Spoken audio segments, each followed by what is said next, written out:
Morning, folks. Welcome back. It's May the 8th.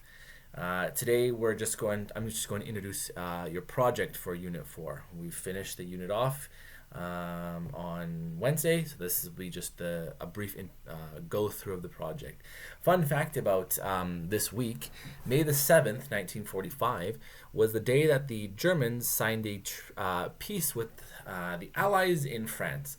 And then May the 9th is when they go back to Berlin and they sign the peace treaty with the Soviet Union. The reason that there's two is because Stalin very much said that because the Soviets were the ones that lost so many soldiers, that they were the ones that the Germans needed to sign a treaty with. And they did it in Berlin because they really wanted to insult and humiliate the Germans. But anyways, that's just your little brief history. Okay, so how it's going to work is I'm going to post a link to the project on our D12 announcement section.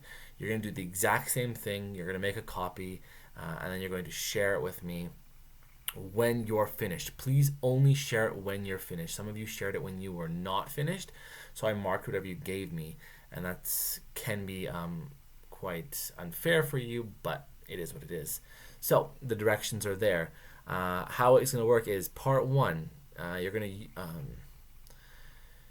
to fill in the blanks for this ultranationalism chart. So basically, what you're going to do is I've done a example of the Soviet Union and its rise to ultranationalism.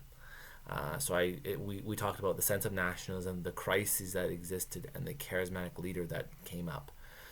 So I use the Soviet Union as an example, so you can look at my example, and then you're going to do that for Germany, Japan, and Italy. For part two, you're going to use this map that I've found, and you're going to create a timeline of events, at least 6 events, that start in 1933 and then move all the way up to 1942. I've chose 6, but here's the thing: there are way more key events that happened in between 1933 to 1942. So just choose 6 of them and write me a brief explanation as to why these events are important to understanding the Second World War. That's part 2. Part 3 is to answer the questions based on the political cartoon. So the political cartoon you'll see there, and then there are 3 questions that are related to that. And then question 4 is related to our look at the crimes against humanity. So you'll answer those questions based on one of the crimes against humanity that you are going to choose to write about. So that's all you're going to do for this project. And then you're going to just submit it to me. I'll mark it. It's out of 25. You'll see your mark that will replace where your unit test would have been. And that's it. And then on Monday, I think Monday, I will introduce the written response. Either Monday or Wednesday. I'll play. I'll see how things go over the weekend. If I get a lot of submissions, and I will. If not, I'll push it to Wednesday. So if you have any questions, please feel free to email me. Let me know. The offer still stands for the chat.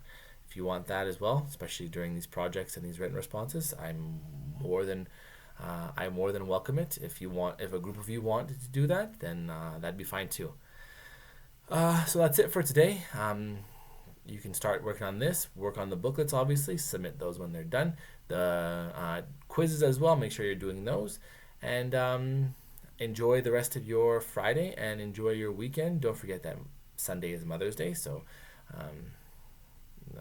leave a special time that for the mothers and others in your life.